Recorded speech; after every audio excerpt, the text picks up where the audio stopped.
Great. Well, thank you all so much. I'm Hunter Spencer from Oregon Health Science University, where I'm an assistant professor in practice HIV and hepatitis C and general internal medicine over in Hillsborough. So I saw somebody from Washington County. That's awesome. And then I'm also the director for PATHS, which we're going to be talking to. This is kind of a comprehensive talk. So we're going to go trace the origin of telemedicine and peer-assisted medicine for hepatitis C, all through Oregon over the last several years. And that story really starts with a series of trials called Oregon Hope, OR Hope. And then that evolved into the Prime Plus program, which many of you are key members of and familiar with. And then after that foundation, Prime Plus was sort of established. This evolved into PATHS, peer-assisted telemedicine for hepatitis C and syphilis. So that's where we're kind of going. It's a lot to cover, but we've got plenty of time. And I'm joined today by Joanna Cooper and Kelly Jones. Joanna? Okay, so hi everybody. My name is Joanna Cooper, and I want to thank everybody for joining us today. I am the PATHS Peer Program Coordinator here at OHSU. My former colleague Larry Howe and I started the Oregon Hope Study back in 2017 as the original Oregon Hope Study peers in Douglas County. I had completed my internship for my bachelor's degree at the HIV Alliance Needle Exchange. While I was working with the people who were using drugs, I thought to myself, this was me back in the day, just not too long ago. I wanted to help and support them in the ways that I had and I'm thankful for while I was using drugs. My mother was really great and supportive, along with other people that I knew. So I applied for the peer support position, which ended up being the Oregon Hope Study. I had no idea how widespread and big this project was becoming. About a year into our research, Oregon Health Authority liked what we were doing, so Prime Plus was born. We trained for the study procedures of Telehep C, and the pandemic hit. Our research assistant went back to Australia. I quickly jumped on her role so there wouldn't be a delay in Telehep C study. I wanted to see the study through until every client who wanted treatment for hepatitis C could get it. With endless hours of shuffling through lab results, going along, tracking people down on the riverbeds, campsites, trap house, and forests, we had hit our randomization goal of 200. It was almost like the birth of a child. We'll name it PATHS. At that point, I took on the role of the PATHS Peer Program Coordinator here at OHSU to teach and share this resource to all the peers and all the people who have hepatitis C throughout the state, which there's a lot. I am passionate about meeting people where they are because I know they face stigma in every corner of society, especially in healthcare. I love being the voice of the voiceless, so my work on this study is their voice. Let me introduce you and hand it over to Kelly, another valuable member of our PATHS team. Thank you, Joanna. So my name is Kelly Jones, and I am the clinical coordinator for the PATHS program here at OHSU. So I began this journey at Bay Area First Step, where I became certified as a recovery mentor and peer wellness specialist. So I was one of the peers that worked on the Oregon Hope study. That led to my current position here at OHSU. I'm very passionate about helping people who use drugs navigate the healthcare system because when I was in my addiction and trying to deal with doctors and other medical professionals, having an advocate would have literally changed my life. So, yeah. Thank you so much. Basically, that's the talk. Thank you all for coming. And I think their stories really track the evolution of this program as well. So today we're going to start off by talking about the first Oregon Hope study, Oregon Hope engagement, and how that led to the kind of creation of Prime Plus. Hunter, sorry to interrupt. We are getting some feedback. Do you have two microphones on by any chance? No, I don't. 1 second.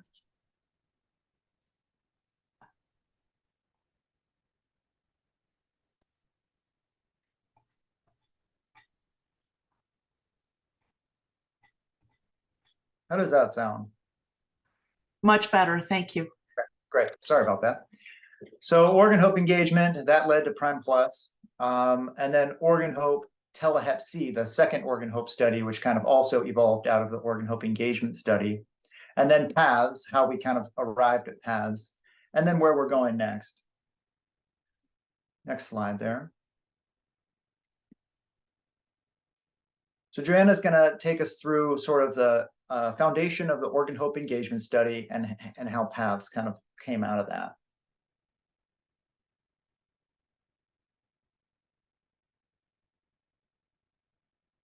You're muted. Yes. Okay, just to let everybody know, I'm a nervous wreck right now, so I'm just going to put that out there.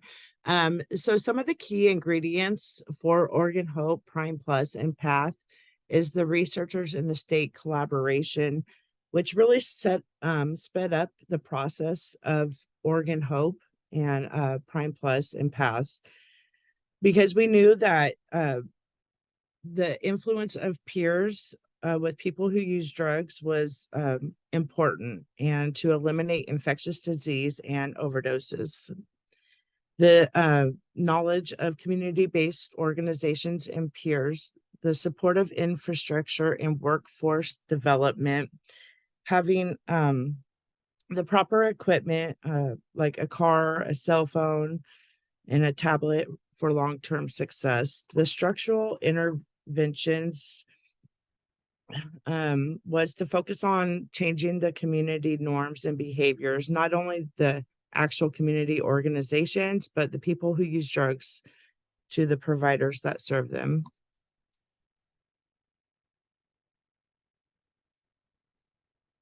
Okay, so along with those key ingredients, well, here's our partners: OHSU, OHA, the HIV Alliance, Bay Area First Step, and all the other peer programs around the state. In addition, Mary Selkin at ADAPT, Devin Wilson at Bay Area First Step, and Roscoe Gabrielle at HIV Alliance, who really worked in the communities of the other side of the research, which Hunter will tell you about more. Here are the faces of the Oregon Hope study team during our Friday meetings. So Oregon Hope is really about giving hope to those who use drugs. It's funded by NIH, part of a national rural opiate initiative. The peer support specialist engaged with people in the community who use drugs, providing syringe exchange and harm reduction approach, supporting their self-identified goals. Transportation, court, food, and dental appointments was among the most of those. We spent many nights in outreach in Cottage Grove until we could build trust in that community to add on Rural Lane. The expansion added Josephine, Coos, Curry, and a few participants in the Jackson and Umatilla area. So this was like the most exciting part for me, the research activities. I was able to conduct some research in college, but never on this level. So we used respondent-driven sampling, and we would give one person 3 invitations who would pass them out to their friends and come back, and they would do the survey and get tested for HIV, Hep C, and syphilis. And then we would give them 3 invitations, and their friends would come back and do the survey and get tested for HIV and syphilis. And the idea was to look like a tree or a bush, just really reaching deep into the community of rural areas here in Douglas County.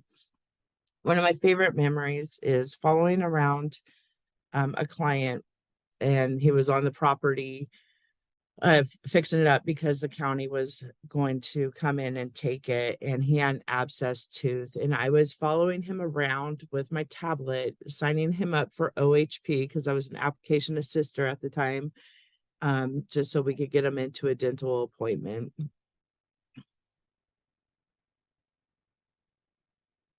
Hunter?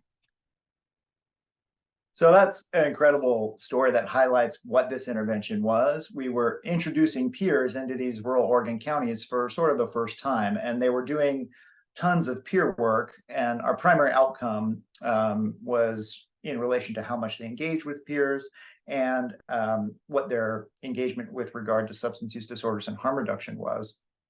So these are preliminary findings, which were recently presented at the INHSU conference last week. Basically, we had enrolled a huge amount of people, 605 folks. They were young, at the mean age of 38, slightly predominantly male, mostly in line with general demographics of the surrounding areas that we were. But I think this number is really striking, 72% unhoused. So a huge predominance of houselessness. And, you know, in rural Oregon and Southern Oregon, houselessness is really a difficult experience, as you know. There's a lot of climate-related challenges, and then during the time that we were engaging with these folks, there was a real uptick in violence against these folks, just in terms of even sweeps and clearances that were really frequent. So the other thing about these folks is that they were all using substances, and they were almost all of them using methamphetamine. So probably not a big surprise for folks who are familiar with work in Oregon, but you know, I think on a national scale or internationally, this is a pretty unique population to have such a high density of methamphetamine users.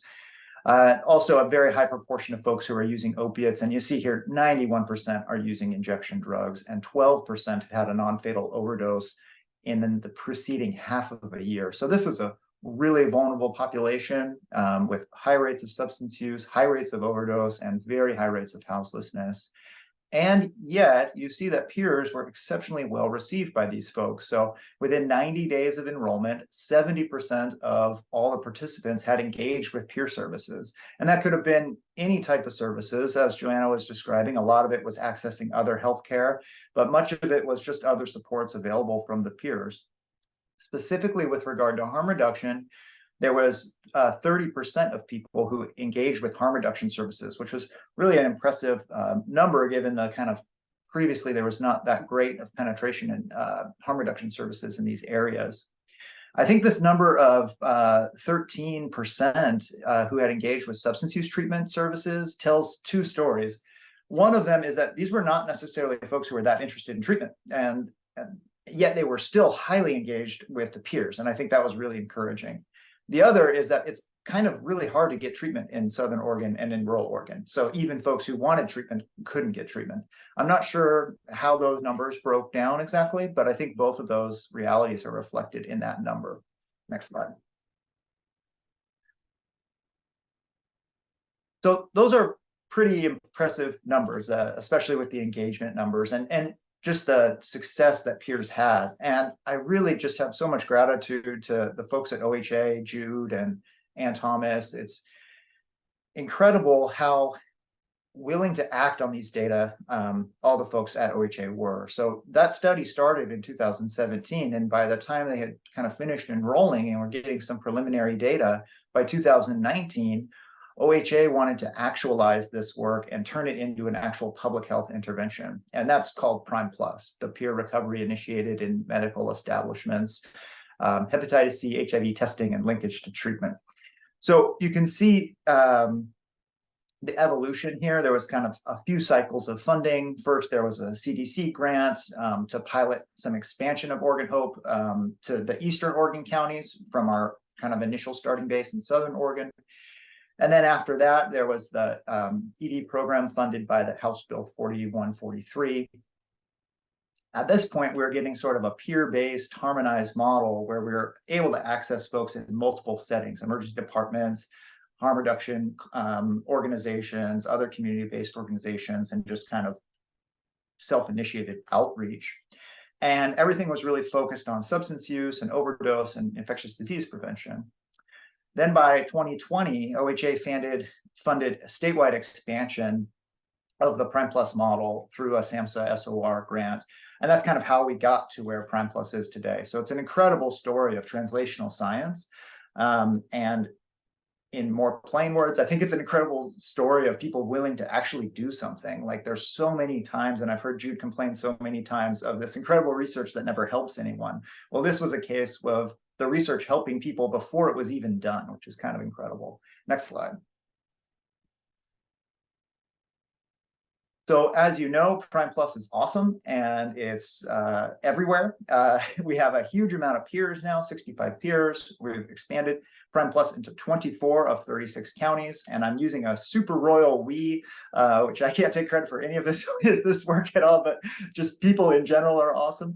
And there's 21 organizations, and we're in sort of all regions of the state. So Prime Plus is incredible. Next slide.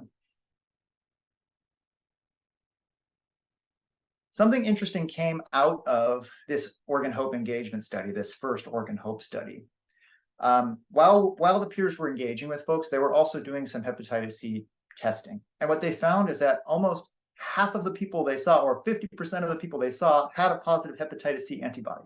So this is like insane. I think if you tried to put this on the scale of like other states or other countries, like this is ridiculously high. And despite this like immense amount of hepatitis C exposures in the past, only 4% of folks had previously had access to hepatitis C treatment. So we have this huge disparity where in this study, we weren't even doing confirmatory testing, but just common sense, you know that if 50% of your population has been exposed to hepatitis C and only 4% has been treated, most of them still have active hepatitis C. So we also found that the peers were very likely to engage with folks, as I showed you that data, but also there was a lot of comfortability. The peers engendered a lot of trust with their clients very early on. When we did exit interviews at the end of Oregon Hope, this first phase, what we heard was just a resounding cry that we could get some access to hepatitis C treatment. Help us get hepatitis C treatment. It's what the participants wanted, and it's what the peers wanted as well. Next slide.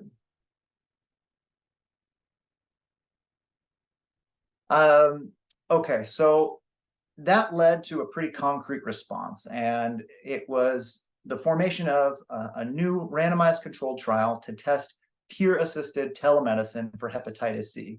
So this is called Oregon Hope Tele-Hep-C. And it's a randomized controlled trial that randomized folks at a one-to-one design.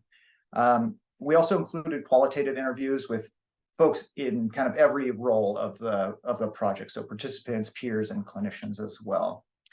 We included everybody who used injection drugs or used non-injection recreational opiates in the past 90 days.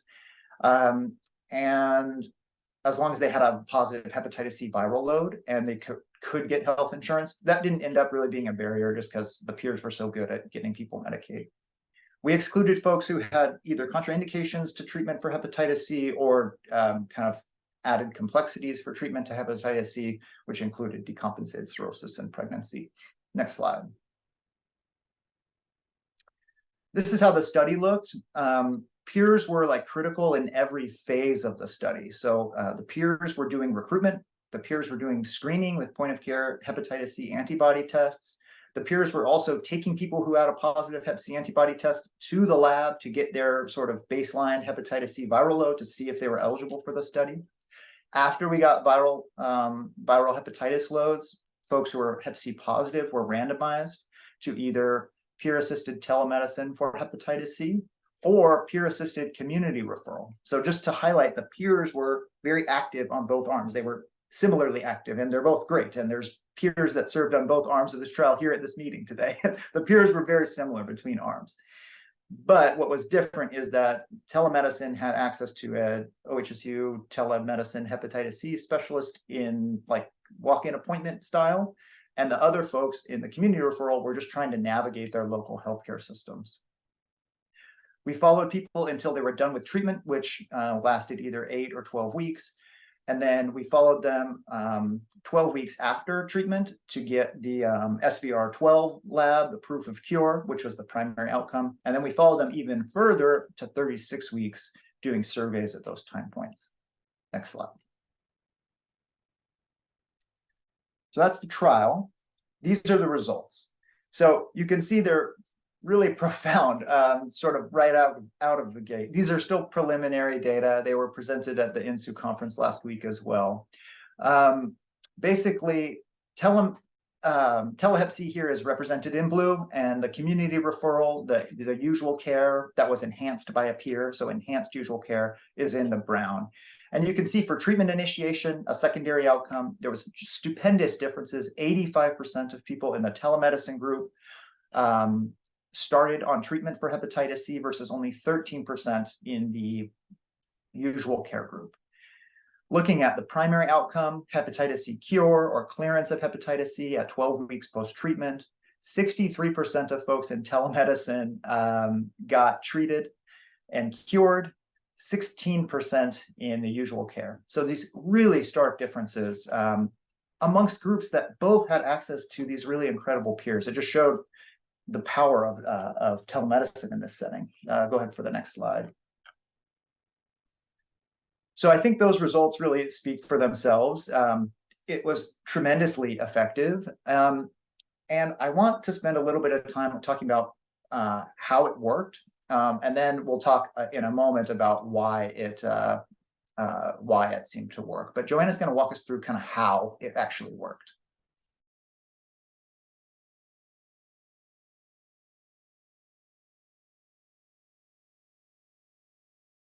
I always forget about the mute button. Sorry. Okay. So as you can see in the center of this picture that we have the peers and the clients. The peers had the resources, they had the technology, they had the transportation, they had everything that they needed to help these clients. So they would test them and take them to the lab and then meet with the client with the Zoom link so the client could see a provider, and then advocate and talk with the specialty pharmacies. In addition to that, the clients are not so knowledgeable about the resources in their community. So they had the ability to take clients to go get food. They had the resources and the background support to write letters and submit requests for the CCO flex funding for hotel accommodations for those houseless clients in the community. So that way their medication wouldn't get lost or stolen due to camp sweeps or other people stealing medication. Also, the peers had access to syringe exchange and also getting people vaccinated for hepatitis A and hepatitis B. So that's kind of the model as the peers just really assist clients in the goals. So another component or one of the main components of Telehep C is the peer support. The peer support was able to do the pre-treatment support, such as the HCV hepatitis C testing, harm reduction tools, insurance enrollment, and lab testing, as I had discussed earlier. They were able to take their phone or their tablet to the campsite or the participant's home, RV, and just bring the technology to the participant. And that made it really easy, streamlined, because transportation is such a huge barrier for our clients. The medications were typically for the houseless clients were shipped to community-based organizations like the HIV Alliance and others, where we had medication lockers set up and for these clients, and they had access to them. Then the peers just really worked with the clients if they were having any kind of crisis issues, and housing assistance during their hepatitis C treatment, which is working with the CCOs and the flex funding to get people housed during their course of treatment. Okay, so the second component, which I think is really huge, is the staffing of the OHSU and general internalist. So we have 3 general internalists, 1 nurse practitioner, 2 pharmacies, all clinically experienced in hepatitis C, They're really great about meeting people where they're at, along with motivational interviewing. I honestly know that if I couldn't trust them, I would have a hard time referring my client to them.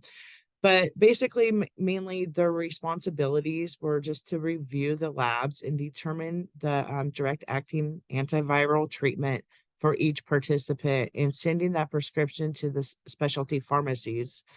And they would follow up with a 4-week refill. Hunter? Joanna and I were going back and forth about how to describe this slide. I think the takeaway for me is that the clinicians are relatively unimportant. Between all of us practitioners, providers, we have 0.5 FTE. So we're an inexpensive part of the intervention, at least. And the other thing is we're really only seeing folks one time for a visit. We do one visit with participants. We decide which medicine is best for them, do some counseling, and then the follow-up is done by the pharmacists, who are the Hep C pharmacists employed by OHSU, even separate from our program. So it's a very low workforce criterion as far as a healthcare provider workforce to do this program. But I appreciate Joanna's vote of confidence. I do think that we're harm reductionists, and that's rare as clinicians, and participants really feel the difference, and that I think has made a big difference. I think so too. Okay. Another component that we worked on during the Telehep C and through the past is the standing streamlined lab order forms. We have lab order forms for people who have never had hepatitis C treatment before, to also those who have tried or have had hepatitis C treatment before. So they're all tailored to each county and each lab. Also, the payer and pharmacy agreements, we work and we advocate for the clients between the payer and pharmacy. The peers and the Telehep C providers communicate directly to the provider to eliminate those inflexible third-party scheduling. So typically our appointments are same day, kind of like a walk-in clinic. There's maybe a few times where a doctor might already be on call with another client that has hepatitis C. So somebody might have to wait for like 20 minutes until they can be seen by one of the OHSU providers. We also developed a medication locker protocol, which was reviewed by the Board of Pharmacy and okayed by the Board of Pharmacy, which has really helped because now we are able to send lockers. We have funding where we can send lockers to all the team organizations across the state of Oregon, so that way they have access to lockers as well. And we just advocate for system changes and housing assistance during their hepatitis C treatment.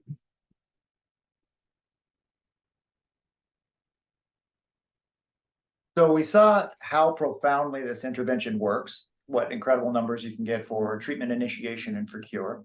We saw how it works, with Joanna really highlighting that the peers are the center of it. And then the structural interventions that we made were also really impactful.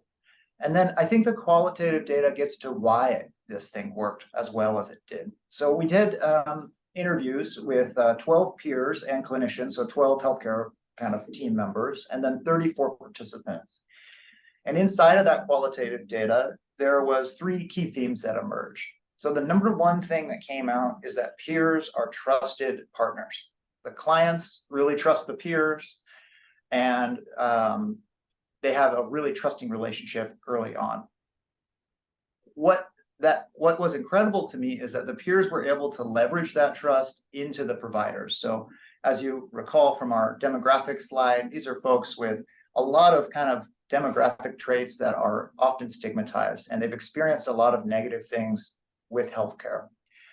And the peers were able to overcome those barriers by extending trust between peer to clinician and peer to participant.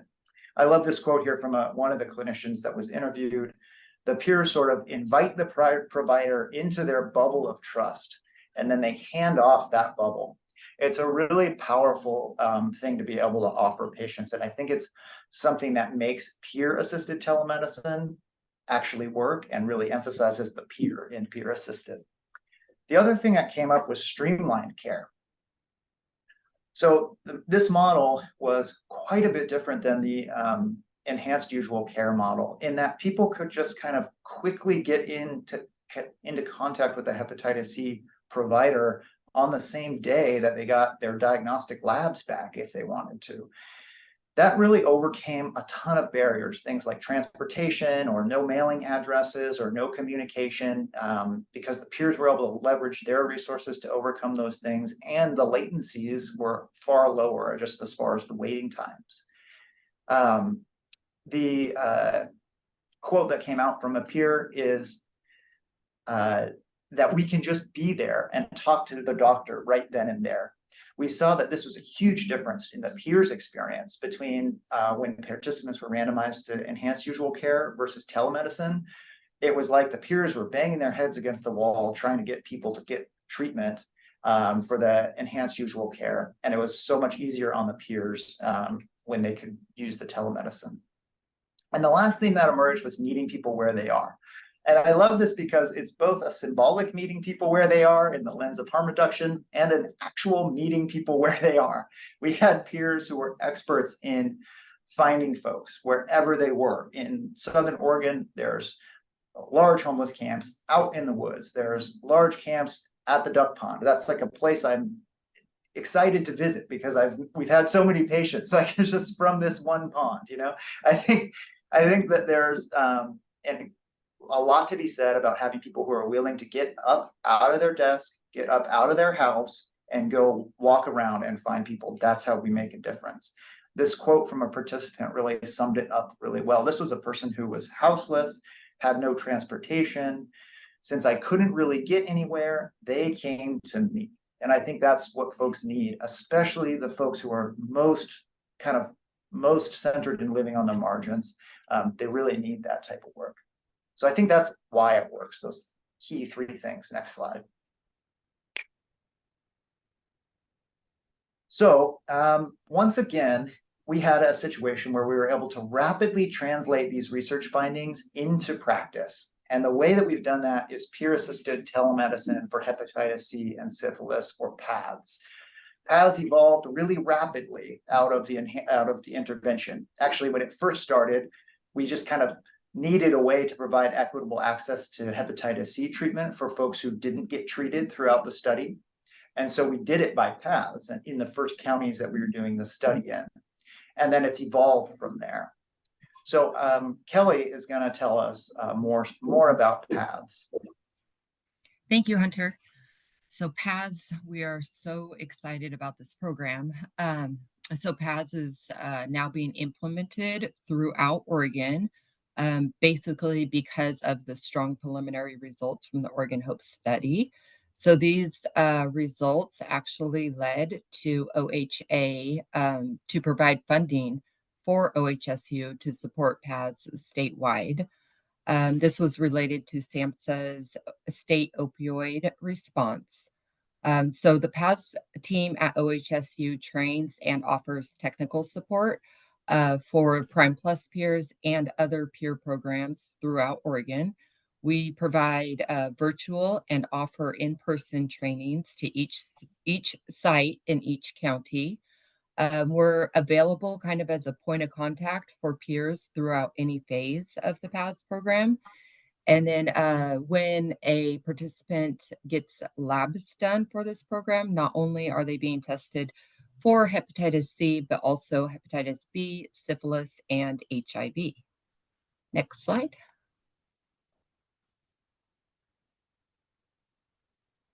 Of course, our goal is to eliminate hepatitis C in Oregon. Our mission is to empower peers who provide the services for people who use drugs in rural communities, including having access to HCV treatment through telemedicine. So peers are essential for the recruitment, engagement, and ongoing support.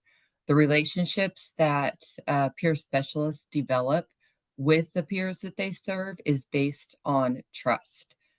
So by offering extremely low barrier and easy access to providers, peers not only, well, they're continuing to build that trust, which serves their clients even beyond this program. So we've witnessed several people successfully complete this program, which turned out to be kind of a stepping stone for them to want to make positive changes in their lifestyles. Next slide. So training and support. So we want to provide as much training and support for the peers that we work with in order to make this process as streamlined and simple as possible for people to get treatment. So people who use drugs don't have a lot of patience, let alone trust, especially when it comes to healthcare systems. So quick and easy access is essential for treatment. We offer trainings to not only Prime Plus peers, but other peer teams throughout Oregon. So peer specialists have built excellent working relationships, we found, with public health departments in some of the counties, which actually provides more opportunities for participants to get referrals, treatment for syphilis, and immunizations for hepatitis A and B. So OHSU supports each PAS site by providing the virtual trainings and weekly drop-in meetings. The weekly meetings include peers, providers, and PAS coordinators. So this gives everybody an opportunity to collaborate on ideas, raise questions or concerns, and of course, celebrate victories. Peer specialists also have access to a platform called Basecamp. This is where peers can communicate and collaborate ideas, raise or find forms and resources, and be able to support their clients through the program. And then, so the clinical coordinator, which is me, I receive the lab results and then communicate with the clinicians to provide the visits. Next slide. So implementation materials. So this is talking about the materials that can be that are located in Basecamp. So after peers complete the virtual trainings, they gain access to Basecamp, which is where they can find the PAS guide and training slides for review. It's the same slides that we use in the trainings, obviously. There's also a brochure for hepatitis C, frequently asked question sheet, and wallet cards that are specifically designed for people who use drugs. So during the trainings, Joanna asks the peers which labs in each county have been successful at treating or at dealing with their clients. And so once that is determined, then Joanna makes up the tailored lab forms and then uploads them to Basecamp for the peers to use. Basecamp is also a place where the PAS team can post messages about upcoming trainings and events. The peers can also do that. Other resources found here related to PAS include the participant locator form, lab determination worksheets, letters for ultrasound guided phlebotomy and lower extremity draws for people with difficult veins, and supportive material related to CCO flex funding information. Next slide. So we are proud to say that we currently have 12 peer organizations in 14 counties throughout Oregon trained in PAS. So Oregon Hope began in Southern Oregon, and as you can see, PAS has expanded to the coastline. And so this is just a list of the counties and organizations already trained. Next slide. So identifying a PAS participant. So the first step to PAS as a peer is identifying the participants. Peers are trained in motivational interviewing, which is huge. So by using the skills for this, they can determine if a person is at risk for hepatitis C by simply having a conversation. Of course, this might not be the first conversation they have with their client, but once that initial trust is built, it is a conversation worth having. So a good candidate for PAS is someone who reports having been previously diagnosed with hepatitis C and not receiving treatment. Is if someone is currently or in the past has shared using equipment, including smoking devices and syringes, cookers, cotton, or water. Other risk factors include having ever been incarcerated and a blood transfusion or organ transplant before 1992. Of course, living with somebody who has hepatitis C and having a reactive rapid antibody test. Next slide. So once the participant has been identified, then the peer will have the participant register with OHSU.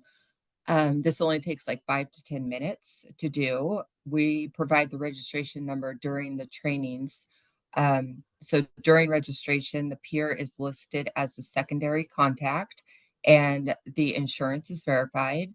If a participant does not have insurance, the registration desk can connect them with someone at OHSU who can assist, or in base camp, the peer can find resources to help get somebody enrolled in OHP. After the peer is registered, the peer asks the participant questions from the lab determination worksheet in order to select the proper form.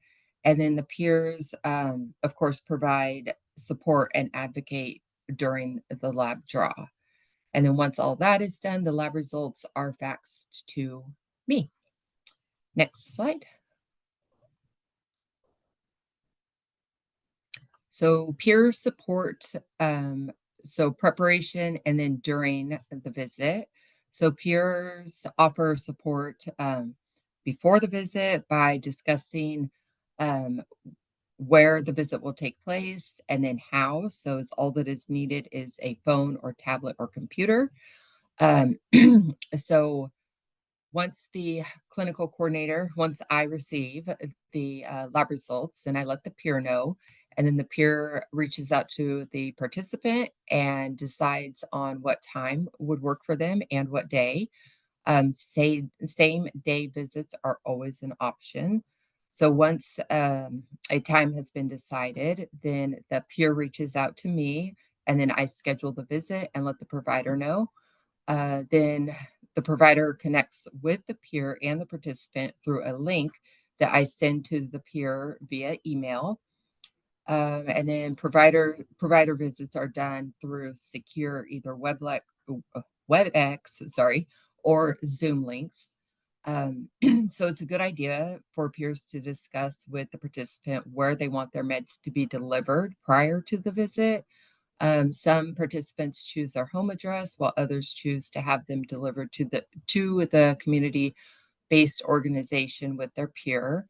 OHSU provides medication lockers to these organizations throughout Oregon. It's important to let the participant know that meds will need to be signed for upon delivery. Unless it's a PO box, then there is no signature required. And then one last decision the peer should guide the participant through either prior or during the visit is who the pharmacy should contact for a refill. And so these are questions that will come up during the visits. Next slide. So the OHSU clinician team practices. So they have weekly meetings to discuss best practices. When specific clinical issues or comorbidities come up, they consult with each other to determine what works best on a case-by-case basis. They are willing to individualize care, which only increases the treatment success rates. The clinician team advocates for the patients when facing system barriers. They're more than willing to make phone calls, send emails, write letters, whatever that looks like. And then the team is excellent at providing trauma-informed care and using motivational interviewing to determine what the best course of action is to get each person cured. The clinician team has experience with working with people who use drugs, which is nice. They are non-judgmental professionals and always offer support to the peers and the patients. And they love this work. So Hunter is now going to tell us why PAS works. Thank you so much, Kelly. Kelly was able to give you a pretty detailed overview of PAS. And I think I'm really glad we had the opportunity to do that, because hopefully you were able to see that it's pretty approachable. I think we have kind of thought of enough, or we've seen enough in the counties that we've trained and are really up and running, that we can kind of overcome anything that feels like a barrier to you on the ground in your county. So I think, just to summarize, I think PAS is the right intervention at the right time in the right place. We need things like this because you know, there's a really large substance use disorder crisis, opioid use disorder crisis, amphetamine use disorder crisis. In Oregon, there's a lot of injection drug use, and fewer than 10% of people who use drugs with hepatitis C can access treatment. And it's even worse in rural areas where many of us live. We need interventions that are like this, because the decentralized, low barrier treatments, I think we all know those are what it's going to take to get us over the finish line to eliminating hepatitis C. We're using a lot of the same principles that Arsalan described at Central City Concern. I feel like we're emulating a lot of the most successful types of interventions around the world, and we're applying it to rural Oregon. We need the peers. They know how to engage folks. They can stay in contact with folks, people who are so-called difficult to reach. The peers don't seem to have so much difficulty. When you give folks a way of feasibly staying in contact with you, then they're not so difficult to reach. And the peers are what make us more easy to access. And then we have a good little group of providers that are able to provide trauma-informed care and help folks access healthcare in a way that's a lot less judgmental than they've experienced in other settings. And it's nice to just be able to leverage that. I would definitely say we have much more capacity for patients from the provider standpoint. So that's not a limiter at all. Joanna's been here from the very beginning, ever since the first Oregon Hope study, and it's probably her that can best summarize the experience of PAS.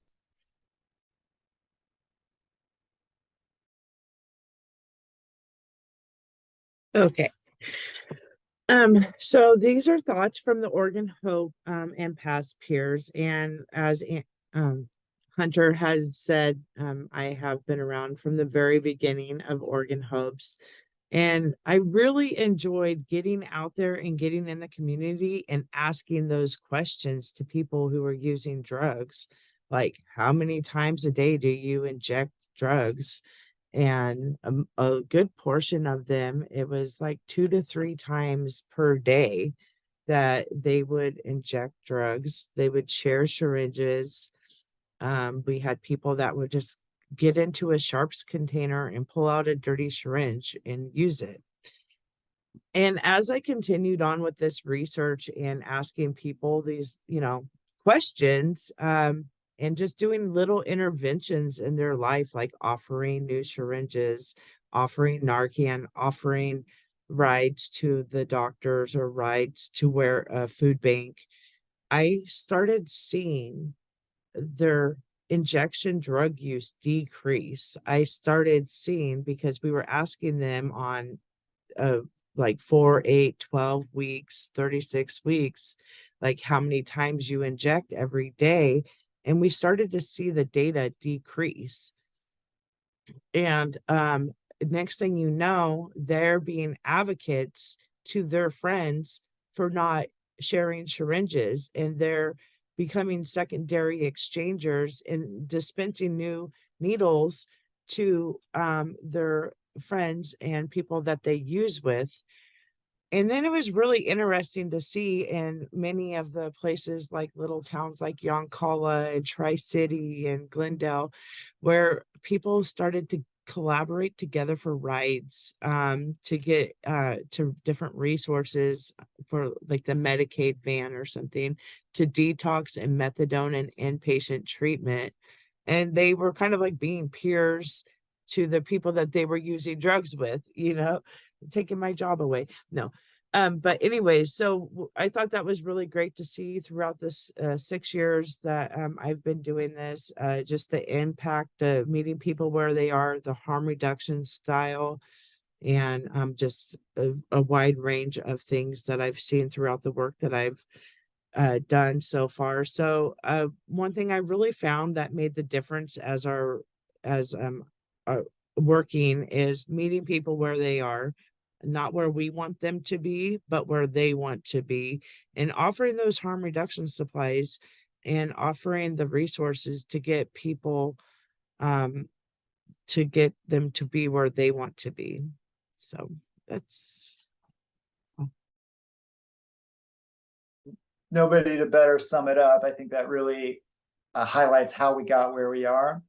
This is where we want to go next. I think our immediate next step is to continue training peers around the state. And I think in light of that really sobering data shared by Ann Thomas, and in light of the direction of the elimination plan, we especially need to be training or peers in highly impacted groups.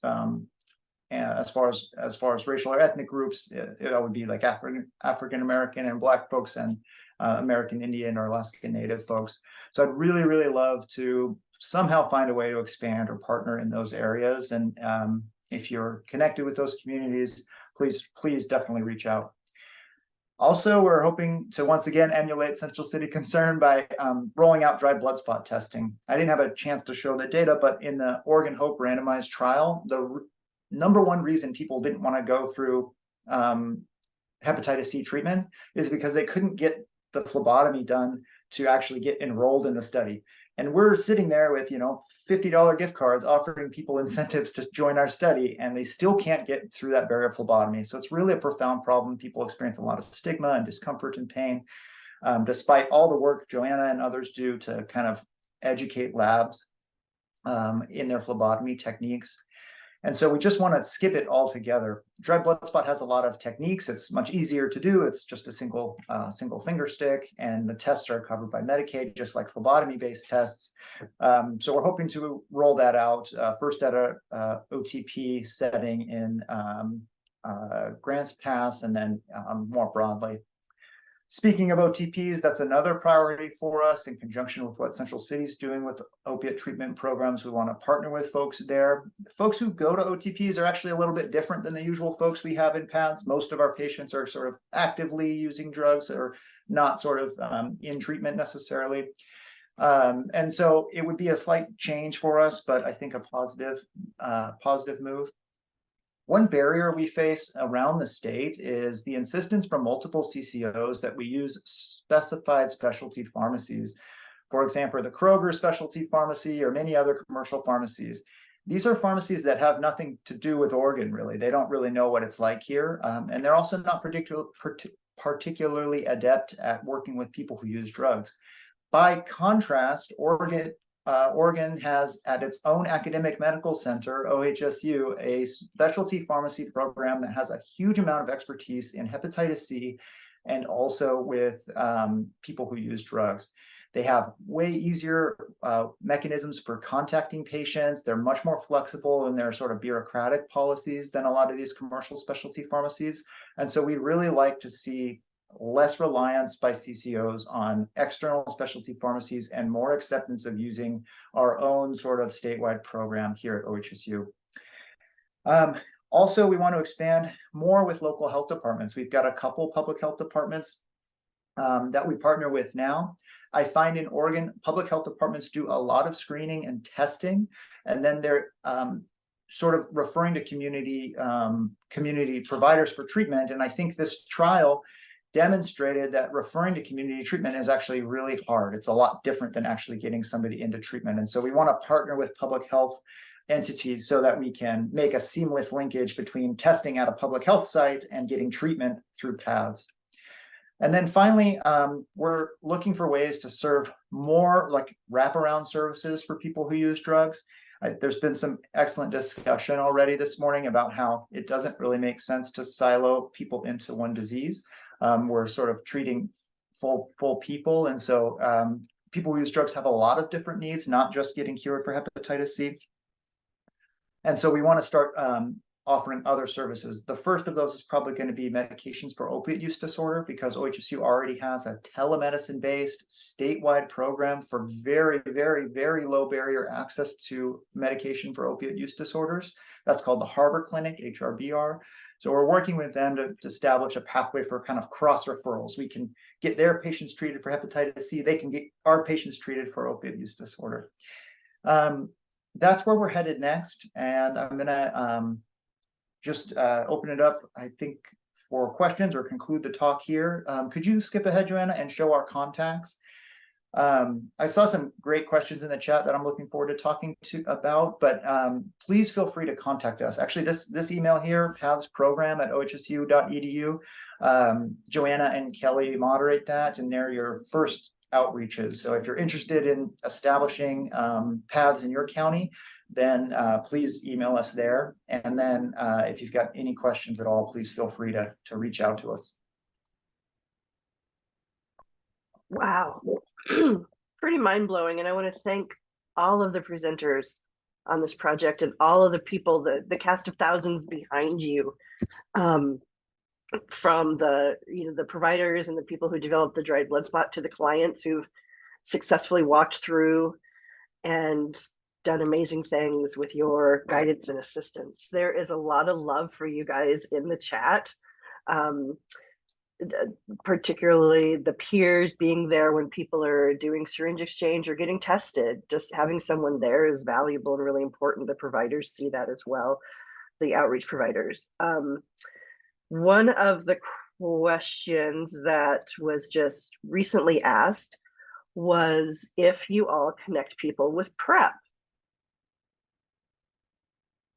for Excellent HIV. question. Yeah.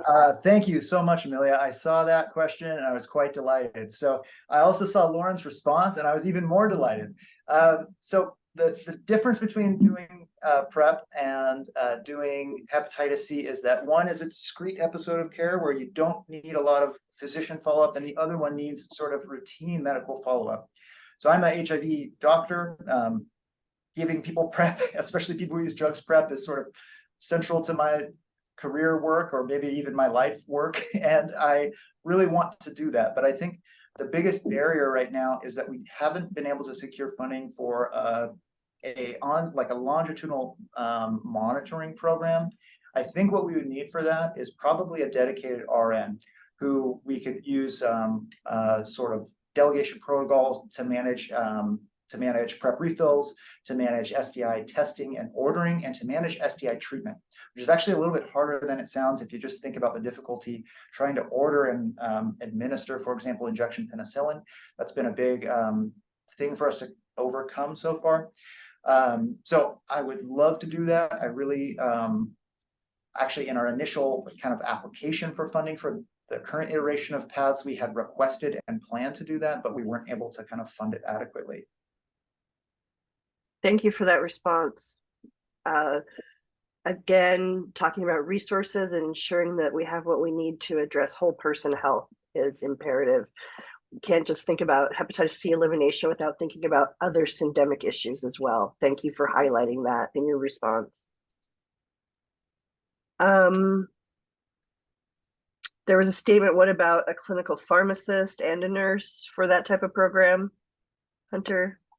I think you could probably do that. I think the comparable programs I know about use a nurse, and so that's why we thought about that. But I think that would work. I mean,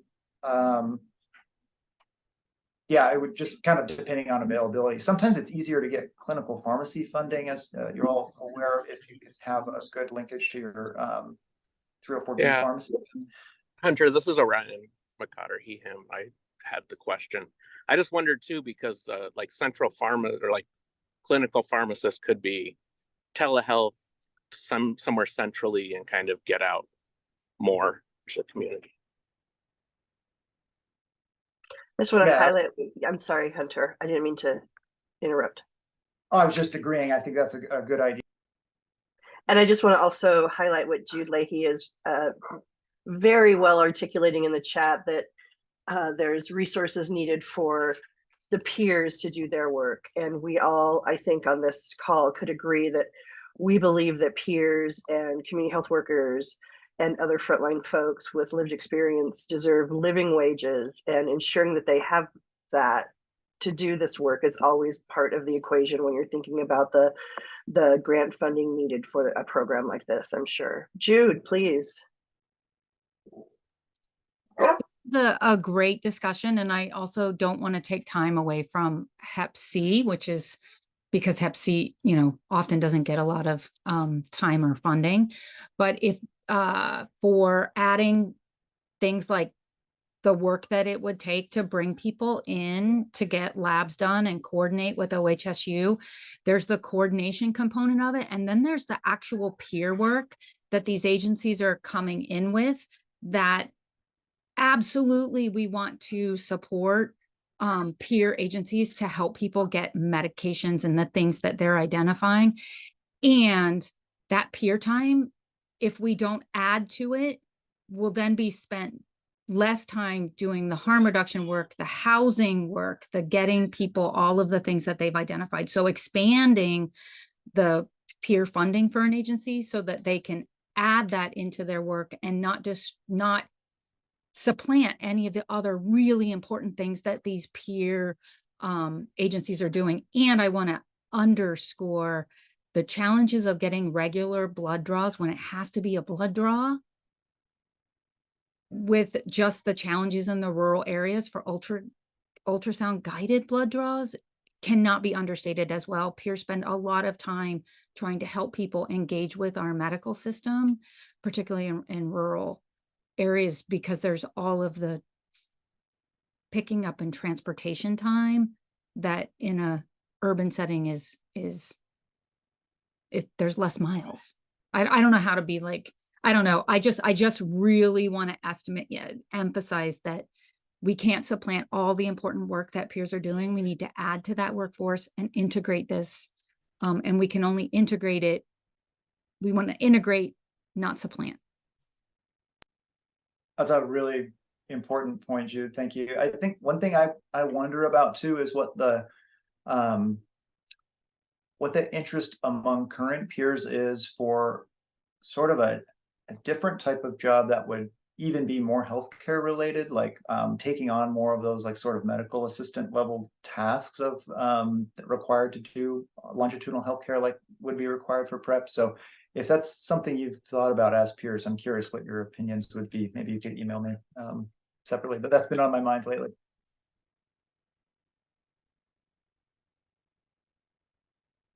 Hey, and Hunter, I did want to just add, as I was listening to the two presentations, that when we look at the amazing work that CCC is doing and the amazing work that PATHS is doing, we need both.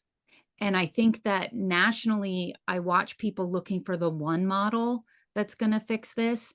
And I think it is it's just like any positive change, it's any model that's going to work. And so if you have your eye on your outcome and drive to those outcomes and figure out how to do that with community, that's how we did the Hope study. And I have been kind of the complainer, like we cannot study an intervention that we cannot implement. We cannot study an intervention we cannot afford to implement. And I think this has been such an amazing lifetime experience. I just want to say thank you to everyone on here. And I see you all who have done this work for years and the people involved with the Hope study. And I do just want to say one thing is kind of going back to what Hunter said about the medical peers being on a more medical assistant type of level, is that we have seen so many of the clients that we have worked with, and Larry can vouch for this, and I'm sure Bay Area can vouch for this as well. Ending up becoming peer supports themselves and like certified recovery mentors, and like ended up doing the exact same job that we're doing now. So I thought that was really amazing. And I see somebody else has their hand up. I don't know who had it first. Orion. Okay, Orion. I am sorry. I am multitasking with my beautiful daughter here this afternoon, but I just was really inspired hearing the, larger healthcare role that Hunter was mentioning, and talk about community health workers and kind of getting people a pretty relatively, at least the training, relatively easy certificate so they can be doing some of that, and to have more of a workforce of community health workers, traditional health workers with lived experience can be really transformational in our healthcare system.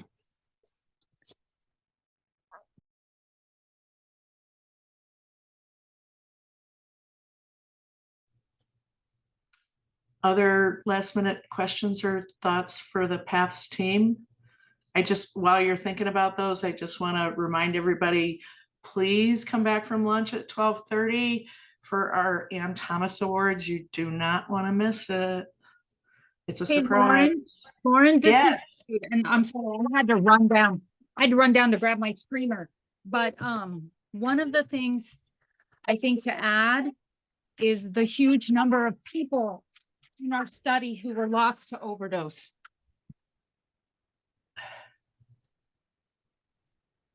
Yep.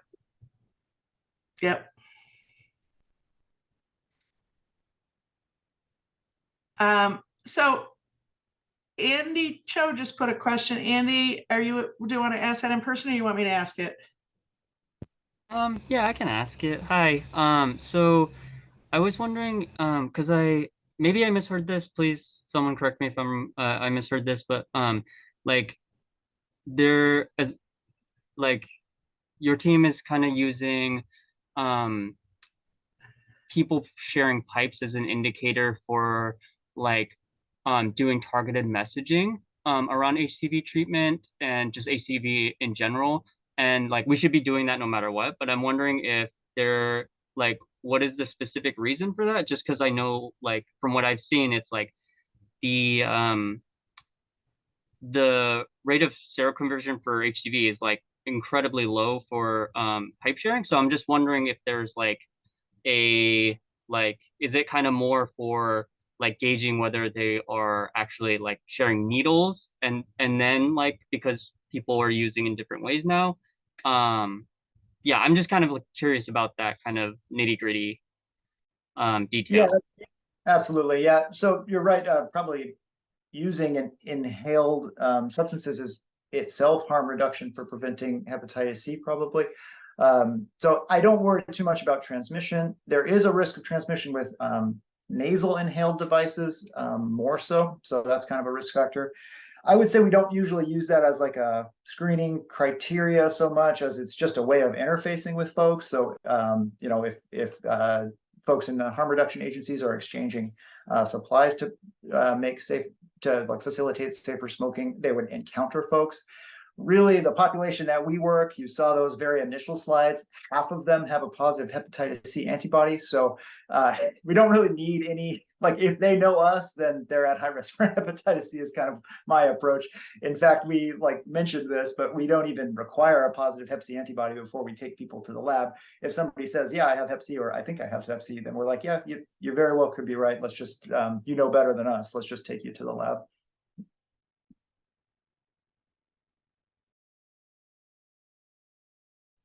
Awesome. That answers my question. Thank you. Lori, did you want to ask that question as a follow-up? Yeah, it's a little bit rhetorical, but I just don't know exactly how well studied people who smoke or snort exclusively are. And a lot of them have a history, not all, but many of them have a history of injection drug use, sometimes in the way past. And then in our folks who live outside in really kind of horrific environmental conditions, both in summer and in winter. There are open sores associated with all kinds of things that are untreated. They can be on the face, in the mouth, in the nose. And so I would question whether we have enough information to say there's not very much seroconversion in that particular group. I think it's more fluid than that. And that's a problem on a like international scale. Folks at INSU last week were talking about how like in Latin America, there's a really low prevalence of drug use, but there's a high prevalence of stimulant use, and folks are sort of like neglected from research. So if you're interested in folks who use drugs by non-injection, I think that'd be a really important kind of focus area. Thank you, everyone on the PATHS team. Just amazing work, and what an amazing team. Just the way you presented today shows how well you work together as a team. It is really very impressive, and thank you all. And